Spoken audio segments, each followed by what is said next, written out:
And in Krishna consciousness, we know, it's clear, that there's a hook.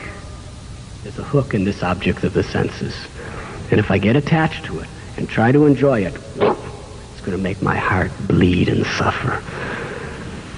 Not only that, but I won't be able to get away from it.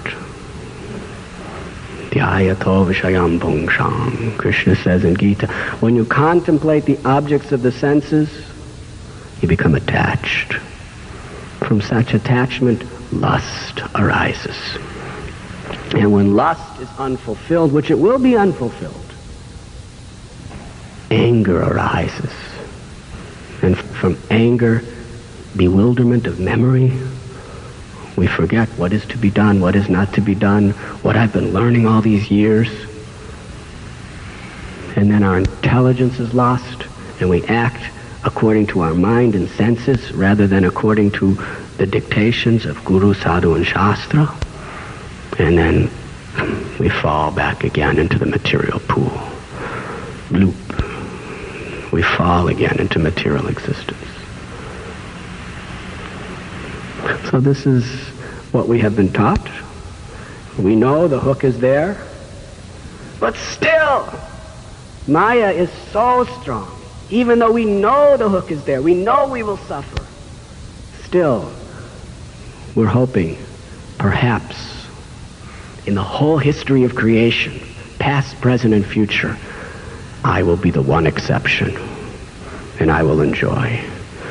Maya makes you think like that. Yes, you will be the exception. I've never made an exception before, but you, I will make an exception. She's telling everyone that. But this is the unfortunate situation.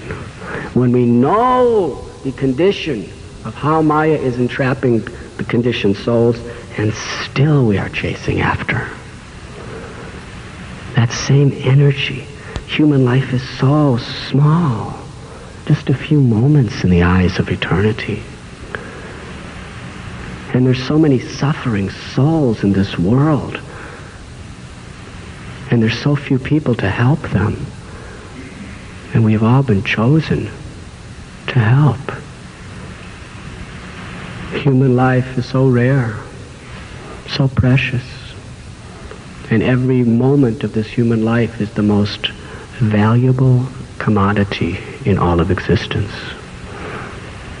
Why should we waste these valuable moments chewing what has already been chewed? We chew it and we spit it out. And it's reciprocal.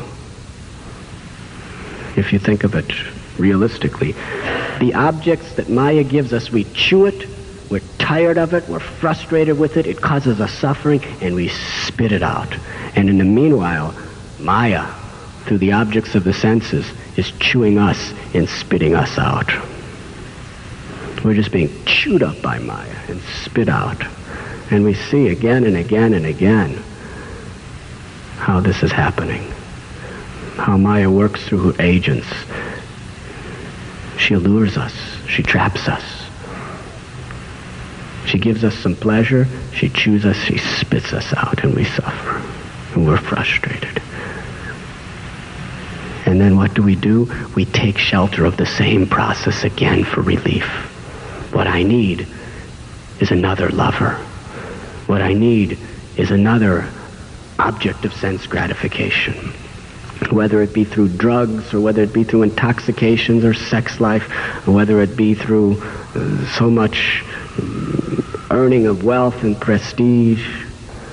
The very source of our misery, we are thinking, is the solution. And that is the great lie that we have to see.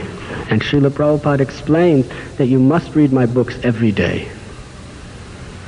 It is very important to come and hear Srimad Bhagavatam class, to study these literatures, because Maya is going to be making propaganda to tell you this is life, this is success, this is enjoyment, this is relief.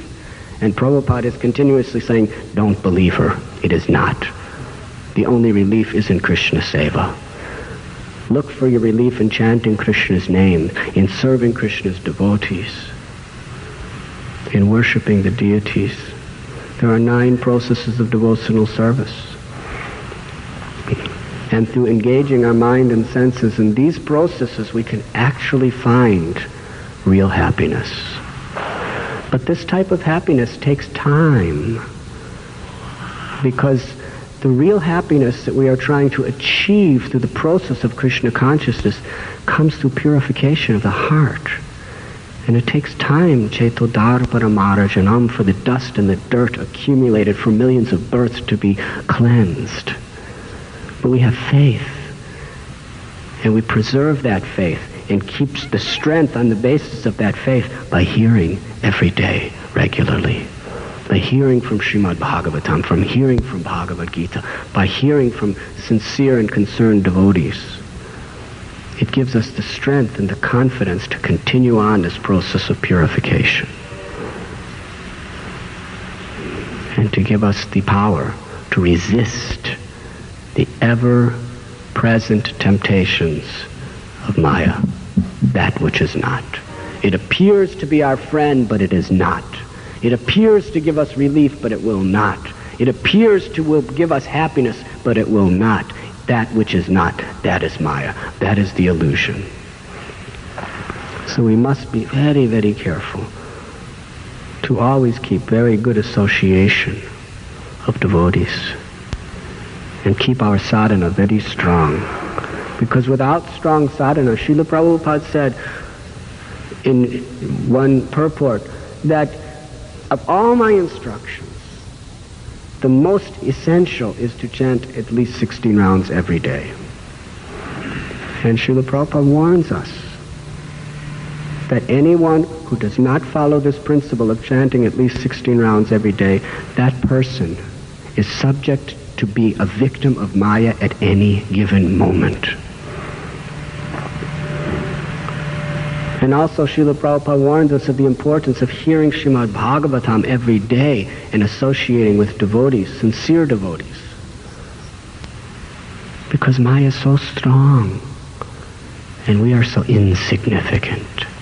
Daivi hi shakuna mayi mama maya duratyaya mami vamye prapadyante mayame tattaram tite.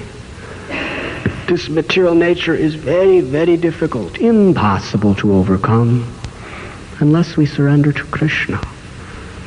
Krishna has the power to take us beyond the influences of Maya. We do not. Maya can intoxicate us at any given moment. We must take shelter of Krishna.